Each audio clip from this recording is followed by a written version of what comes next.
Hi, I'm Frederica, and this is Mark, my dad, and welcome to Dad's Planning Politics. Hi, Freddie. What a week it's been.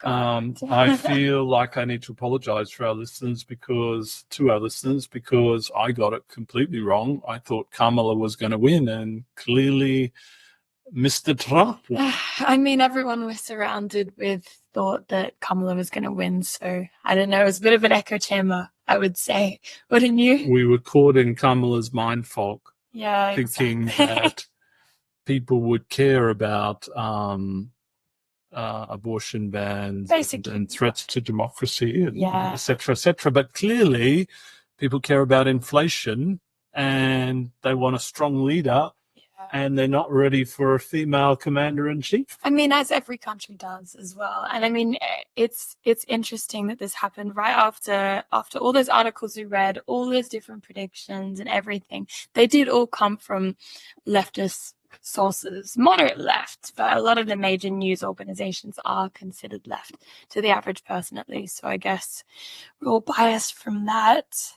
I think we were both in shock for a day, but then after a day or so, we felt a bit better. I would say personally, I've been in mourning until this moment, and I'm still partially in mourning. It has not stopped yet. It's just more in the back of my mind. Trying not to think about it. And look, it's going to be a scary time, but it will certainly be interesting. You can't say it won't be interesting. And you've got to give it to the Trump campaign, how they keyed into the zeitgeist of the feeling in the US, and just the sheer anger from the population in the US about how tough their lives was. And the thing that resonated was when he said, "Do you feel better off today than you did 4 years ago?"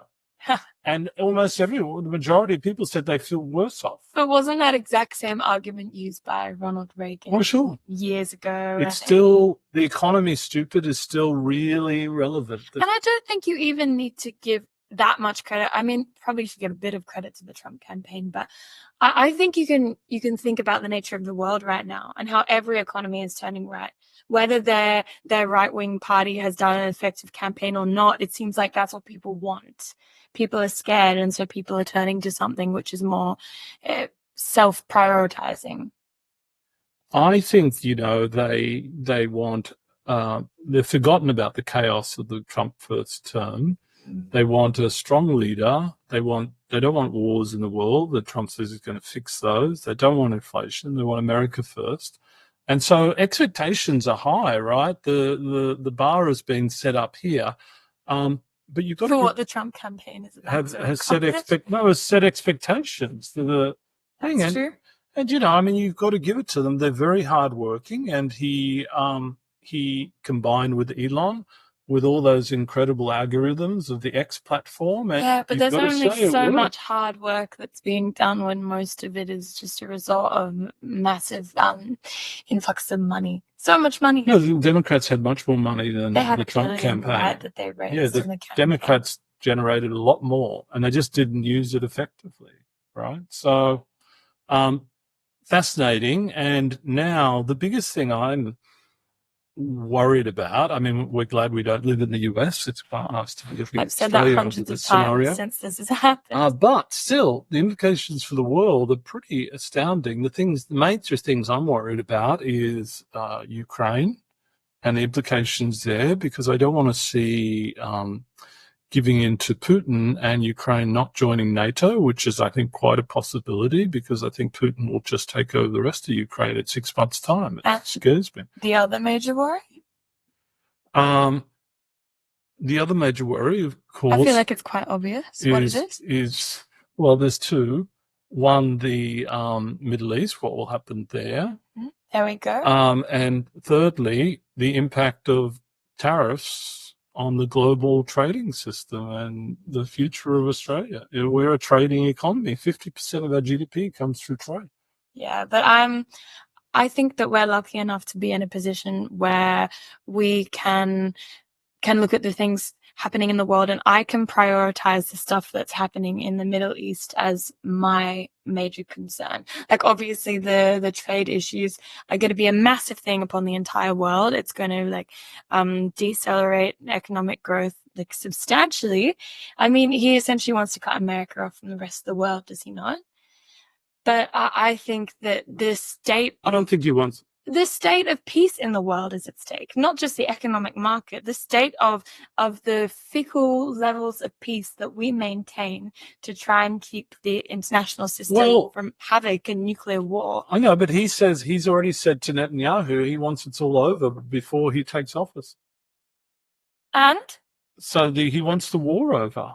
It's not a war, it's a genocide. Okay, well, however you describe it, he wants it ended. So, that's certainly not going to end at the moment under a lame duck presidency of Biden between now and then. As we talked about, I believe last time, talking about the lack of, maybe we talked about it and not in the podcast, and we can't stop chatting about politics, it seems, but we were talking about how if the Biden presidency really wanted to have an effect in Ukraine and in Palestine, they had the capacity to.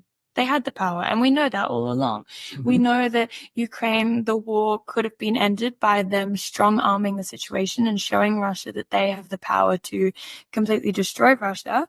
And by the way, do you want to put your mic on? That might help with your... Oh, God. Maybe put it on your... Hopefully my mic's been working. Damn. Sorry, I had so many important, wonderful things to say. If no one heard that, it'd be really disappointing. No, I was just saying that that if the US had wanted to end the Ukrainian war, they have the military capacity and might to do that and to strong arm the Russians into giving it up. But they failed to do that. They only gave the Ukrainians what they requested each time. No, you're right. You are right, though. You say they were too timid, but on their part, they probably would say they were worried about nuclear war and therefore didn't want to push Russia too far. Yeah, but then with other cases, they're very happy to let countries go to incredibly far reaches and do things which are not considered within the realm of international law.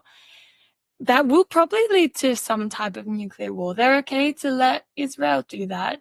But when it comes to Russia, they are scared. Where is this fear coming from as well? The America that I know, that I grew up with, wasn't so scared of all these other countries. I think they've always been scared of nuclear war. I mean, Russia has a huge nuclear arsenal, whereas the opponents of Israel, which showing that fear, do not have that nuclear showing that fear to the world that they are scared is what causes a nuclear war in the end.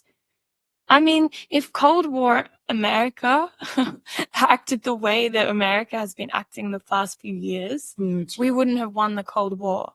Yeah. They were strong from an outsider's point of view, and now, what's happened? It's true. It's going to be super interesting. So, again, our apologies. We got that wrong. We live and learn, and hopefully we'll be more informed and more open-minded when we get to talking about Australian politics, etc. So, Freddie, what do you think the implications for Australia are from this Trump landslide?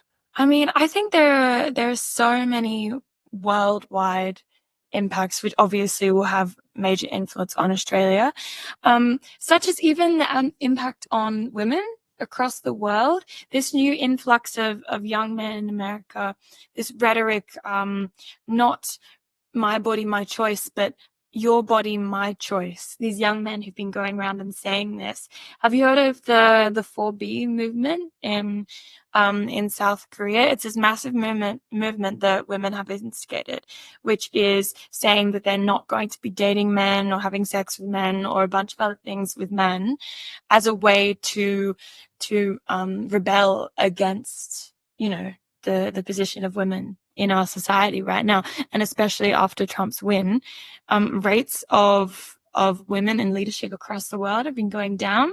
The confidence that people have of women in leadership have been going down massively. And you can look at this if you look at polls across the world, but I don't know, it's really taken a massive step back for basic human rights. And I think that will have an impact on Australia as well. Definitely. So we'll see how that goes. And then also the impact we're going to have is the Trump effect in Australia. Do you have anything to say about that? Yeah, whilst I'm doing that, you should put your microphone on the top because I think it's varying the volume for our listeners. Look, I think this was a reaction to political correctness, which I think there's a reaction to it around the world. People get a little tired of it. Not everyone, clearly, but the majority of the population. I think the implications for Australia is I think it's more likely that there may well be a coalition win at the next election, which is astounding to me because I thought the Albanese government had done reasonably a good job, but more recently, I think they've seemed to have lost They seem to be some clutching momentum. at straws or something, trying to find a way back, and it's just putting them in more of a shitty position than they were before. Yeah, and I think if you asked Australians that question that Trump asked at his rallies, do you feel better off today than you did 4 years ago? I think majority of people would say no. Yeah, they would. And that's a problem. That's all due to inflation. And I mean, that was always a problem with Albanese when you looked at him compared to other leaders. What's the problem with any? But people were worried about his leadership capability. They knew that he was an intelligent, smart, kind person, but they weren't sure if he had the power and persuasive ability, like how people apparently weren't sure that Kamala had that power to lead a country. They entrusted it to Trump instead because he seemed strong. He's a And I businessman. think, Yeah. well, we often talk about Dutton being the Trump equivalent, I suppose, in Australia. So Yeah, look, I think anyone who'd be an incumbent in this scenario is going to suffer from the public's opinion around inflation. I mean, in a way, I was listening to Jim Chalmers the other day, and I think he's done a great job as treasurer. You know, they've done a good job. Inflation is now coming down. Hopefully, interest rates will start and come down before the election is called, which will really help them. You know, they put through the stage 3 tax cuts, which help people's pocket. They've raised the minimum wage. Salaries are growing. So there are a few differences, Australia versus the US. And of course, we have the jewel of compulsory voting, which cuts out extremes. and we have a lot more checks and balances in place, I would say, as well. That's true. Simply because we're a parliamentary system, not a presidential one that has a big impact as well. But what we were talking about specifically with Labor and how it's going to go in the next election is one of their recent policies, which has been deciding to ban social media for the age of children under 16. So what do you think about that? Because I've got a lot of thoughts. Well, having worked in tech my whole career, I think it's crazy. I think it's rather backward of Australia to think that, you know, we know best in the world in this regard. I think rather than banning something, they would have been much better off saying to the tech players, social media providers, we want you to come up with a relevant version for kids under 16. Like Okay. Messenger Kids or something, Yeah, right? like that. And unless you do that, right, we're going to legislate that you can't operate in this country. I mean, you've got to engage with these tech giants. They have huge marketing budgets and they have huge revenue, much bigger revenue than our GDP, right? So They have power. they've got That's a what lot you of mean. power. They have Yes, they power, have a lot yeah. of power. But, you know, I also think it's rather obnoxious of generations like mine saying to under 16s, here's what you will use and here's what you won't use, right? Because, Exactly. you know, people will find a way around this. People do with everything. And, you know, I just think, yeah, so I just think I don't agree with the policy. I do agree that should become far more aggressive in dealing with social media players, like, you know, the way the government's taken on Elon Musk and asks about some of his racism and the platform's racism. They've done a good job on that. Yeah. I mean, I don't know if I agree entirely with what you just said about Elon Musk, but when it comes to the place that this policy has in Australia, I don't think it has any place. I think that it is a naive approach to fix something that is far more complicated than just banning it. I mean, social media is a key component of how the world works now. I mean, most societies can't function properly without social media. And, you know, you can't say that children don't have the right to access information. And a lot of the information I even intake on the daily is through social media, through news outlets and through, you know, famous politicians who use their platform to talk about issues that mean something to them. And that's so important for younger people to access that information. in an easier forum. And yeah, no, I think it's disgusting. I think it's quite ageist as well, saying that what a 16-year-old or 15-year-old, people who could be held criminally liable are not allowed to go on Instagram. Well, yeah, I'm not sure it was disgusting. I wouldn't use that term disgusting, but I would say that it's not the right thing to do. And I think there's better ways of doing things. That's what I would say. And, it's fascinating getting back to this, this backlash against political correctness. And this is an example of sort of political correctness of the older generation saying, here's what we want children to be using or not. An example I heard today was Jamie Oliver's in the country, famous chef, and he wrote a children's book. And there's a huge controversy because in this children's book, some Indigenous child gets kidnapped as And part it of really plays into stereotypes. as part of the story. Yeah. I know, but yes, maybe it should have been a bit better research. But I heard people talking about it on the radio, saying, "Oh well, he should have worked conjunctly, jointly with us, and la la la, and all of this." I mean, my point is, nothing would ever get produced if people, He doesn't need to talk co-jointly about develop this stuff. Indigenous people. He did not need to have that as an element of the So he should have story. just used white kids to talk about it. Yeah, he could have if he was going to do it in a way which is just pushing more stereotypes. But in a way, people want inclusiveness of different nationalities and different colours, I etc. agree, but there's only so much a white privileged person can say about an Aboriginal person's experience. Yeah, that's fair. Without it being incredibly disrespectful. I mean, Indigenous Australians are some of the most discriminated against people in the world.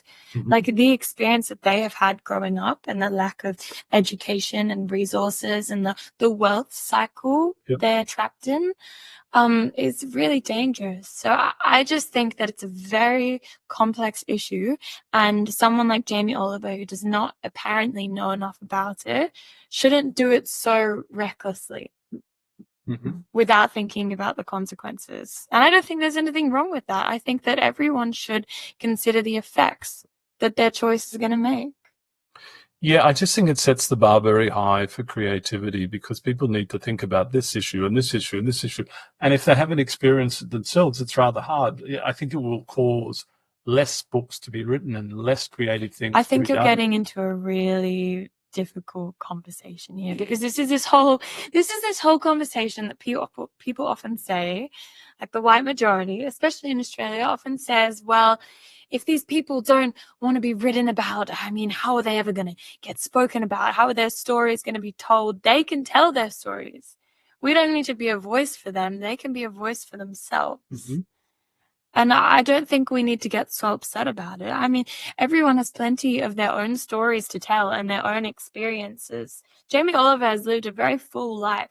He has plenty of other things that he can not pull particularly from. Jamie Oliver. I'm just thinking of an up-and-coming author, right, who's writing something. But I'm writing a book, and I never find difficulty. I don't go out of my way to talk about what it's like to grow up in a Sikh community because I've never done that.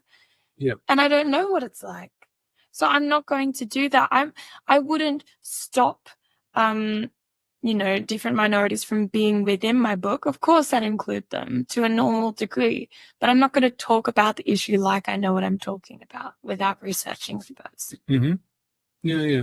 No, it's fair. It sounds right. It was an interesting, very interesting discussion I heard today, and just on this point of political correctness, right? Because there is this way coming back, and I think it's really going to impact the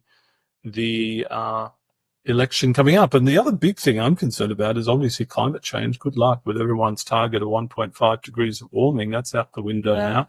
And I think there's going to be a backlash in Australia to say, why should we try and meet these targets now, etc., if we're just doing it alone, which I think is horrific from an environmental point of view. I agree. I mean, how much have we even been doing compared to some countries? But I've heard a different type of, a different view on this specific matter, that if somehow Albo wins the next election and stays in power, that just holds Australia to a much higher level of responsibility for climate change. Because America, since that has now been taken out of the equation, I mean, Donald Trump will definitely pull out all the different climate agreements, reduction agreements. So Australia needs to play a bigger part. We need to take accountability, and we can be a leader in this area. The question is, what percentage of the population cares about that? The intelligentsia and people who aren't fussed about next week's paycheck care about this. This is exactly what happened in the US. Yeah, I know. I just find it funny because I don't know, a lot of people across the world and even in Australia think of us as very nature loving people, and we have all our incredibly strict border controls, etc., when it comes to plants and bringing in invasive species. And then when it comes to the climate agenda, we fall so short on something that we could really be championing. Oh, I don't disagree with you. All I'm worried about is the population being concerned about energy prices, which are really high, the cost of living, and therefore But like Dutton's $600 million or billion-dollar nuclear plan is going to fix that. Million, I think. It's not billion. Yeah, billion would be a bit ridiculous. That would bankrupt the economy if it was billion. Look, in a way, long term, if it was planned, I'm not against small nuclear reactors. Bill Gates has been very much involved in investing in this, and they're safe and secure. The challenge is an economic challenge, is that it's hugely expensive. We have no nuclear infrastructure in this, or, ecosystem in this country. And the time frame to build them is incredibly long. Yeah. Right. So I don't mind being part of the mix to say in 20 years' time, we're going to have small nuclear reactors as part of the mix. But in the meantime, we need to get on with extensive renewables, battery, hydro storage, Hydro 2, Snowy Hydro 2. I don't know when that gets finished, but, that was the whole point of that, base demand level storage. So, look, I think it's a very effective political wedge that Dutton can use to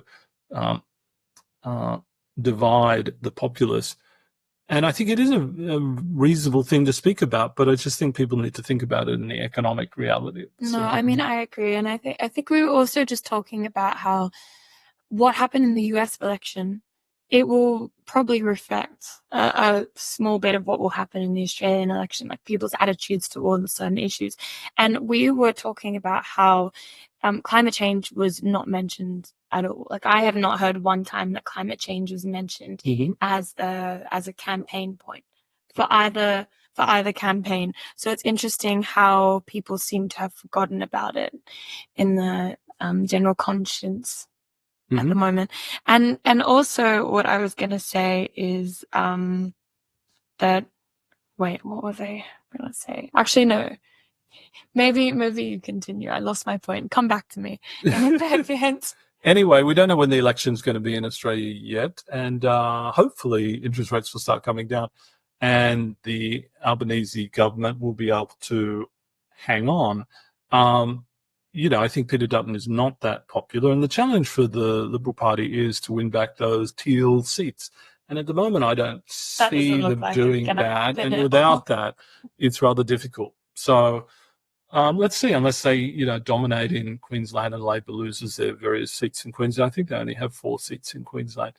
So yes, it's going to be super interesting, and for political aficionados like us, and hopefully like you, our listeners, even the US is going to be super interesting to see how things pan out, and to see whether the Democrats can get their act together for the midterms in the next few years. But certainly it's put back the potential of a female president for, I would say, 10 or 20 years. Yeah, I think that, we were talking about this as well, coming back to this initial reasons of why it didn't pan out, why she wasn't able to get the presidency.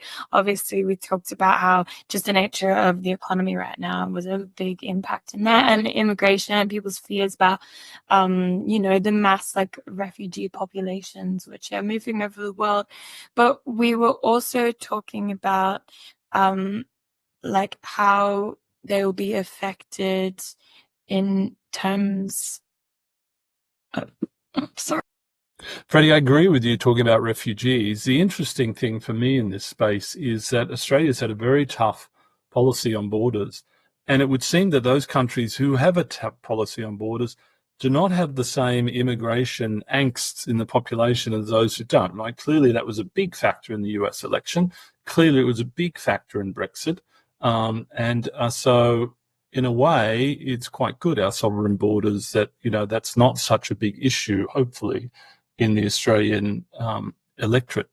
God help you if you are a refugee and, under stress in your country trying to go somewhere, because I think the world is becoming much more sovereign oriented, with borders and tariffs and and all of this. It's much less of a general world order. And so I think it's really fascinating what the role of the UN will be going forward. That's probably a topic for a future. It probably is, but just one small thing that I'll mention on that before we move on is that you're talking about how obviously refugees are going to increase, and the amount of climate refugees that are going to come through the world is numbered in the millions, right?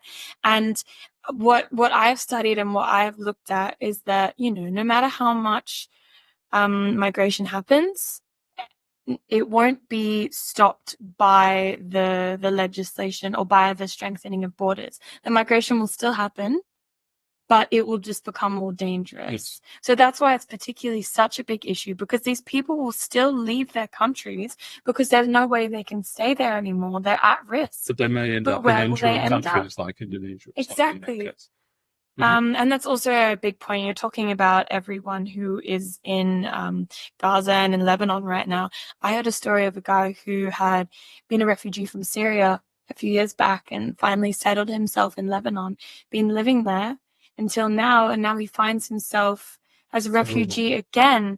And you think about these people, the world is becoming so topsy-turvy, even without political crises, and with climate change, even that's enough of a reason for these massive movements. But the war zones and the elections are happening over the world are having a huge effect. So good. So UN and refugee policy is a good topic. Yeah, we'll talk about that another time.